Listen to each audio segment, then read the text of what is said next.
So hi guys, welcome back to my to videos. तो इस video में दोस्तों डिस्कस करने वाले हैं यहाँ पर कुछ इंपॉर्टेंट कंपनीज़ को और उनसे रिलेटेड कुछ इंपॉर्टेंट अपडेट्स हैं जिसकी बात करेंगे इस वीडियो में। तो चलिए दोस्तों वीडियो की शुरुआत करते हैं। सबसे पहली कंपनी को डिस्कस करते हैं। पहली कंपनी का नाम है BSC लिमिटेड। बट इसको डिस्कस करने से पहले दोस्तों, अगर आपने अभी तक चैनल को सब्सक्राइब नहीं किया है तो चैनल को सब्सक्राइब करके बेल आइकन को प्रेस कर लो और टेलीग्राम चैनल को भी ज्वाइन कर लो, जिसका लिंक आपको डिस्क्रिप्शन में देखने को मिल जाएगा। और साथ में दोस्तों एक डिस्क्लेमर भी मैं आपको देना चाहूँगा कि जितनी भी कंपनी से रिलेटेड अपडेट्स एंड न्यूज़ हम लोग डिस्कस करेंगे इस वीडियो में, वो सारी अपडेट्स एंड न्यूज़ सिर्फ और सिर्फ एजुकेशन पर्पज़ के लिए है, किसी भी तरह का बाय सेल रिकमेंडेशन नहीं है। आप खुद का रिसर्च और एनालिसिस भी ज़रूर कर सकते हैं। तो चलिए दोस्तों वीडियो की शुरुआत करते हैं। सबसे पहले बात करते हैं BSC से रिलेटेड कुछ इंपॉर्टेंट अपडेट्स के बारे में। सो दोस्तों, अगर हम बात करें कल के दिन की और आज के दिन की, तो इन दोनों ट्रेडिंग सेशन में BSC आपको ज़बरदस्त फोकस में रहती हुई देखने को मिली है। अब फोकस में रहने का सबसे बड़ा रीज़न क्या है वो भी मैं आपको समझा देता हूँ। तो देखो दोस्तों, कल के दिन की बात करें तो BSC में करीब आपको 4% की ज़बरदस्त गिरावट देखने को मिली थी और आज के दिन भी अगर देखोगे तो 4% की ज़बरदस्त गिरावट हमें देखने को मिली है। अभी इस गिरावट का सबसे बड़ा रीज़न क्या है, तो सबसे बड़ा रीज़न है ASM लिस्ट। ASM फ्रेमवर्क में इस कंपनी को डाल दिया गया है, जिस वजह से आज के दिन और कल के दिन दोनों दिन आपको BSC अंडर प्रेशर रहती हुई देखने को मिली है। और बेसिकली ASM लिस्ट में कोई कंपनी तभी जाती है जब उस कंपनी में आपको एक्सेसिव वॉलेटिलिटी देखने को मिल जाए या फिर एबनॉर्मल प्राइस मूवमेंट देखने को मिल जाए। यानी कि अगर मान लो बहुत बड़ी तेज़ी देखने को मिल जाए तो फिर आपको एक्सचेंज उस स्टॉक को ASM लिस्ट के फ्रेमवर्क में डालती हुई नज़र आती है। अब थोड़ा सा और अच्छी तरह से इसको समझ लो, क्योंकि काफ़ी सारे लोग कंफ्यूज होंगे। तो देखो दोस्तों, अगर हम बात करें पिछले एक साल की, तो कंपनी के रेवेन्यू एंड प्रॉफिट काफ़ी अच्छी तरह से ग्रो करते हुए नजर आए हैं। तो इस वजह से काफ़ी सारे लोग बोल सकते हैं कि अच्छे रेवेन्यू एंड अच्छे प्रॉफिट्स हैं तो क्या स्टॉक अच्छा मूव नहीं देगा। तो बिल्कुल सही बात है आपकी, दे सकता है। बट यहाँ पर क्या मेंशन किया गया है, यहाँ पर ये मेंशन किया गया है कि अगर एक्सेसिव वॉलेटिलिटी देखने को मिल रही है और अब नॉर्मल प्राइस मूवमेंट देखने को मिल रहा है, तो उस केस में ASM फ्रेमवर्क में डाला जाता है उस सिक्योरिटी को या फिर स्टॉक को आप बोल सकते हैं।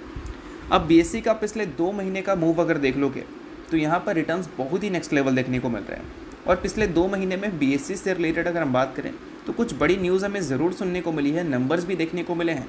बट एक्सचेंज को लगता है कि ये जो नंबर्स हैं और ये जो न्यूज़ हैं वो इस वॉलेटिलिटी को या फिर इस प्राइस मूवमेंट को जस्टिफाई नहीं कर पा रहे हैं, इस वजह से ये सारी चीज़ें हुई हैं।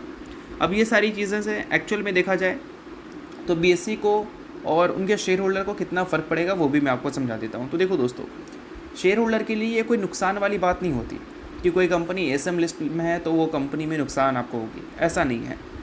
SEBI जो है ASM लिस्ट इसलिए बनाया है ताकि जो रिटेल इन्वेस्टर है उनको बचाया जा सके।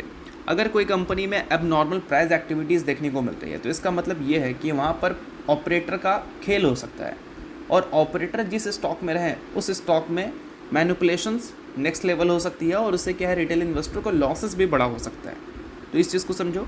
और इसी वजह से ASM लिस्ट को डिज़ाइन किया गया है ताकि SEBI के निगरानी में वो स्टॉक को रखा जाए और उस केस में अगर कोई भी ऐसा चीज़ें हैं उस कंपनी में ऑपरेटर से रिलेटेड तो उसको SEBI फ़िल्टर आउट कर सके अपने रेगुलेटरी टूल के ज़रिए, जिसमें आपको ट्रेडिंग रिस्ट्रिक्शंस भी लगती हुई देखने को मिलती है। हायर मार्जिन्स रिक्वायरमेंट जो होते हैं उसे भी कम कर दिया जाता है। उसके अलावा काफ़ी सारे लिमिट्स वगैरह भी देखने को मिलते हैं इंट्राडे ट्रेडिंग में। तो इन सारी चीज़ों की वजह से क्या है कि स्टॉक की जो वॉल्यूम्स हैं वो हमें ड्राई होती हुई ज़रूर देखने को मिलती है, बट अल्टीमेटली इससे क्या है कि रिटेल इन्वेस्टर्स को प्रोटेक्ट करने का काम किया जाता है। तो इस चीज़ को समझ लो। और पिछले कुछ टाइम में जो गिरावट हुई है उस गिरावट का रीज़न यही है कि ASM लिस्ट में डालने के बाद वॉल्यूम्स गिरते हैं। तो इस केस में काफ़ी सारे लोगों को लगा होगा कि हो सकता है कि आगे चलकर परफॉर्मेंस आपको वैसे देखने को ना मिले, तो इस वजह से एक प्रॉफिट बुकिंग का रीज़न मिल गया लोगों को। और कल के दिन और आज के दिन दोनों दिन आपको BSC में प्रॉफिट बुकिंग देखने को मिली है। बट इन सारी जो चीज़ें मैं आपको समझा रहा हूँ, ये सारी चीज़ें सिर्फ और सिर्फ एजुकेशन पर्पज़ के लिए, सो किसी भी तरह का रिकमेंडेशन मत समझना। अगर आप मार्केट में नए हैं तो आप समझ लो कि ASM फ्रेमवर्क काम कैसे करता है और ये किसके लिए काम करता है। तो आई होप आपको समझ आ गया होगा। अब बात करते हैं अगली कंपनी के बारे में। अब दोस्तों, वीडियो में आगे बढ़ने से पहले बात कर लेते हैं मेरे टेलीग्राम चैनल के बारे में, जिसको अगर आपने अभी तक ज्वाइन नहीं किया है तो उसका लिंक आपको डिस्क्रिप्शन में देखने को मिल जाएगा। लिंक के थ्रू जाकर चैनल को ज्वाइन कर लो।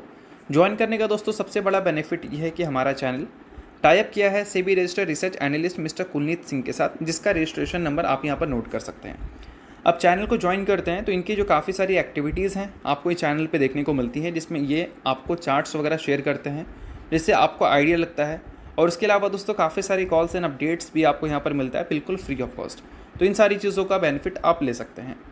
अभी रिसेंटली काफ़ी सारी कंपनी का चार्ट्स वगैरह इन्होंने अपडेट किया था, जिसको आप चाहो तो चेकआउट कर सकते हो।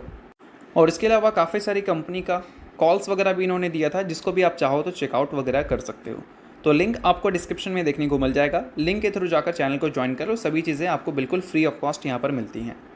तो चलिए दोस्तों बात करते हैं अब अगली कंपनी के बारे में। सो अगली कंपनी का नाम है CDSL यानी कि central depository services India limited. So दोस्तों अगर आज के दिन की बात करें तो CDSL भी आपको काफ़ी ज़बरदस्त फोकस में रहता हुआ दिखा है, क्योंकि CDSL की परफॉर्मेंस भी आज के दिन आपको वीक देखने को मिली है। अब इस परफॉर्मेंस के पीछे का या फिर फोकस में रहने का सबसे बड़ा रीज़न क्या है? तो सबसे बड़ा रीज़न दोस्तों यहाँ पर यह है कि NSE ने आज के दिन F&O कैटेगरीज में कुछ स्टॉक्स को बैन किया है, जिसमें CDSL का भी नाम आपको देखने को मिलता है। तो सबसे पहले ये जान लेते हैं कि कौन कौन से स्टॉक्स को NSE ने बैन किया है। तो देखो दोस्तों यहाँ पर मेंशन किया गया है कि आदित्य बिरला फैशन पहला नाम है यहाँ पर। उसके अलावा CDSL यानी कि central depository services, Chambal fertiliser है, हिंदुस्तान कॉपर्स है, इरेडा है, उसके अलावा IEX है, RBL बैंक है, उसके अलावा आपको टिटागढ़ रेल सिस्टम का नाम देखने को मिलता है। अब ये जो बैन की दोस्तों बात हो रही है, ये बैन का मतलब ये मत समझ लेना कि NSE के एक्सचेंज में जो है ये सारी स्टॉक्स अब आपको ट्रेड करती हुई देखने को नहीं मिलेगी, ये मतलब नहीं है। अगर आप बिगिनर हैं तो अच्छी तरह से समझो। देखो, आपको मल्टीपल ट्रेडिंग्स देखने को मिलती है मार्केट में, जिसमें आप इक्विटी ट्रेडिंग भी जानते हैं, जिसमें डिलीवरीज होते हैं। उसके अलावा इंट्राडे भी आप देखते हो, F&O भी देखते हो। तो यहाँ पर मेंशन किया गया है future and options. Future and option segments में 8 स्टॉक्स को बैन किया है 12 जून को, यानी कि आज के दिन किसने? NSE ने। अब इसके रीजंस भी हैं। रीजंस क्या हैं? तो देखो दोस्तों, एक लिमिट सेट किया जाता है एक्सचेंज की तरफ से, जिसमें मल्टीपल नहीं, maximum number of contracts issue किया जाता है। और जब सिक्योरिटीज़ 95% उसको क्रॉस कर देती है, तो उस केस में डेरिवेटिव कॉन्ट्रैक्ट्स जो उन स्टॉक्स के होते हैं उसको बैन किया जाता है। अब यहाँ पर मार्केट वाइड पोजीशन लिमिटेड का ही खेल है, और इस खेल की वजह से ही बोल सकते हैं कि आज के दिन आपको इन सारी जो स्टॉक्स हैं उसमें F&O बैन लगती हुई देखने को मिली है। अब ये कोई परमानेंट बैन नहीं होता है, ये सारी चीज़ें जो है वो बोल सकते हैं डिमांड के बेसिस पे है। अभी पिछले कुछ टाइम में क्या है कि काफ़ी अच्छे मूव्स आपको इन सारी स्टॉक्स में देखने को मिले होंगे, तो इस वजह से इनके जो लिमिट्स हैं वो क्रॉस हो रहे होंगे। तो इस चीज़ को देखते हुए NSE ने ये सारी चीज़ें अप्लाई की हैं। तो ये सारी चीज़ें की वजह से किसी कंपनी का फंडामेंटल में चेंजेस नहीं आता है, सिर्फ और सिर्फ बोल सकते हैं उनके जो स्टॉक्स के वॉल्यूम्स हैं वो नीचे आते हैं, और इन सारी चीज़ों की वजह से प्रॉफिट बुकिंग का एक मौका मिल जाता है और स्टॉक की परफॉर्मेंस वीक होती हुई देखने को मिल जाती है। तो आई होप आपको ये सारी चीज़ें समझ आ गई होंगी। अब दोस्तों बात करें CDSL की, तो पिछले कुछ टाइम में पिछले 2 से 3 महीने का अगर टाइम फ्रेम देखोगे तो CDSL की परफॉर्मेंस आपको ठीक देखने को मिल रही है। बट अभी भी स्टॉक 52 वीक हाई से 16% नीचे है। अब नीचे इसलिए है क्योंकि कंपनी के जो नंबर्स हैं वो अपने ऑल टाइम हाई पे तो है नहीं। मार्केट अच्छा परफॉर्म कर रही है, रिकवरी मार्केट में दिख रहा है। इस वजह से उम्मीद है कि आने वाले क्वार्टर्स में जो रिकवरी है इसके नंबर्स में वो हमें देखने को मिल सकती है, क्योंकि पिछले 2 क्वार्टर में Q-on-Q और ईयर बेसिस पर नंबर्स कंपनी के डिसअपॉइंटिंग हमें देखने को मिले थे, चाहे हम कंपनी के टॉप लाइन रेवेन्यू की बात करें या फिर बॉटम लाइन प्रॉफिट की बात करें। तो इन सारी चीज़ों पे नज़र रखना अगर आप CDSL के इन्वेस्टर हैं, और सभी चीज़ें सिर्फ एजुकेशन पर्पज़ के लिए, तो किसी भी तरह का रिकमेंडेशन इसको मत मानना। तो चलिए दोस्तों बात करते हैं अगली कंपनी के बारे में। सो अगली कंपनी का नाम है इरेडा यानी कि Indian renewable energy development agency limited. But इसको डिस्कस करने से पहले अगर आपको वीडियो अच्छा लग रहा है तो वीडियो को लाइक कर दो, चैनल को सब्सक्राइब कर दो, और अगर आपने अभी तक मेरे टेलीग्राम चैनल को ज्वाइन नहीं किया है तो ज्वाइन कर लो, लिंक डिस्क्रिप्शन में है। अब दोस्तों इरेडा की बात करें तो ये भी कंपनी आपको ज़बरदस्त फोकस में रहती हुई दिख रही है, क्योंकि इस कंपनी के बिजनेस से रिलेटेड भी कुछ बड़ी खबर हमें सुनने को मिल रहा है। अब बड़ी खबर क्या है? तो बड़ी खबर यहाँ पर यह है कि रिसेंटली इरेडा ने बताया था कि वो 5000 करोड़ रुपए रेस करना चाहते हैं। 5000 करोड़ रुपए नहीं, 5000 करोड़ रुपए तक रेस करना चाहते हैं QIP के ज़रिए।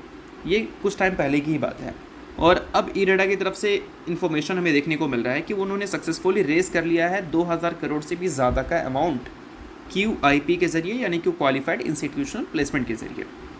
अब दोस्तों यहाँ पर नोट करने वाली बात यह है कि ये जो 2000 करोड़ का नंबर है, या फिर इससे थोड़ा सा ज़्यादा जो बड़ा नंबर है, इसको कंपनी यूज़ करने वाली है एक्सपेंड करने में, क्लीन एनर्जी फाइनेंसिंग एक्टिविटीज़ जो हैं उसमें।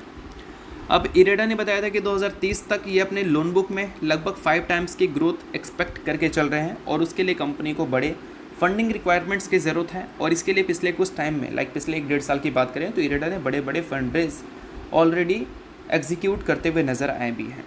अब इन सारी चीज़ों के बाद दोस्तों कुछ चीज़ें ऐसी भी हैं जो कि इरेडा और एक और कंपनी को लाइमलाइट में लाया है और वो कंपनी का नाम है LIC, यानी कि life insurance corporation of India.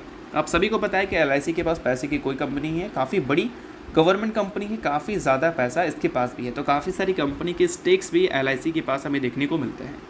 अब दोस्तों फिलहाल न्यूज़ यहाँ पर यह है कि इरेडा ने जो QIP के ज़रिए फंड रेज किया है वो 2000 करोड़ से भी ज़्यादा का है, बट एग्जैक्ट ये नंबर कितना है तो एग्जैक्ट है 2006 करोड़ का। बट LIC ने पिक किया है 50% शेयर्स इरेडा के और उसके बदले 1003 करोड़ इरेडा को उन्होंने दिया है। अब इसमें थोड़ा सा कंफ्यूजिंग बात है कुछ लोगों के लिए, वो मैं क्लियर कर देता हूँ। यहाँ जो 50% का स्टेक मेंशन किया गया है 50% शेयर्स, इसका मतलब ये है कि इरेडा ने जो QIP के ज़रिए फ़ंड रेस किया है, इसका मतलब ये है कि QIP के ज़रिए जो कंपनी से या जो भी फंड हाउसेस से वो पैसा ले रही है उसके बदले वो कुछ स्टेक वहाँ पर अलॉट करेगी। 5000 करोड़ इनका एम था, तो लेट सपोज वो 10% इक्विटी अपना वहाँ पर अलॉट करेंगे 5000 करोड़ रेस करने के लिए। बट 5000 करोड़ तो इनको मिला नहीं, इनको मिला 2000 करोड़। तो इसका मतलब ये है कि वहाँ पर हमें 2% स्टेक देखने को मिलेगा। तो 2% स्टेक अगर देखने को मिलेगा तो इसका मतलब ये है कि 2% का 1% यानी कि 50% LIC ने पिक किया है और इसके बदले इरेडा को लगभग कितना 1003 करोड़ रुपए मिला है। तो आई होप आपको ये सारी चीज़ें समझ आ गई होंगी कि LIC ने जो 50% स्टेक पिक किया है उसका मतलब क्या है। अब दोस्तों ये सारी चीज़ें आपको अभी के टाइम पे कंपनी के शेयर होल्डिंग पैटर्न में देखने को नहीं मिलेगा, बट हाँ जब इस कंपनी का Q1 का शेयर होल्डिंग पैटर्न अपडेट होगा तब LIC के स्टेक्स हमें बढ़ते हुए दिखेंगे। तो इस चीज़ को ध्यान में रखना और इन सारी चीज़ों को सिर्फ और सिर्फ सीखने पर्पज़ के लिए तक देखना। अब इसके अलावा दोस्तों बात करते हैं अगली कंपनी के बारे में जिसका नाम है V-Mart रिटेल। रिसेंटली दोस्तों कंपनी ने रिजल्ट अपना दिया था, उसके साथ कंपनी ने कोई डिविडेंड की अनाउंसमेंट नहीं की थी, बट हाँ कंपनी ने बोनस की अनाउंसमेंट की थी जो कि 3:1 के रेशियो में था। सो अगर आप इस कंपनी के शेयर होल्डर हैं तो बेशक ये न्यूज़ आपके लिए इंपॉर्टेंट है। शेयर होल्डर नहीं है इग्नोर कर सकते हैं, न्यूज़ थी इस वजह से मैंने बता दिया, बाकी किसी भी तरह का ये रिकमेंडेशन नहीं है। तो चलिए दोस्तों ये वीडियो यहाँ तक था। आपको करता हूँ वीडियो आपको अच्छा लगा होगा, लाइक कीजिए, पहली बार सब्सक्राइब कीजिए। वीडियो के लिए बहुत बहुत शुक्रिया।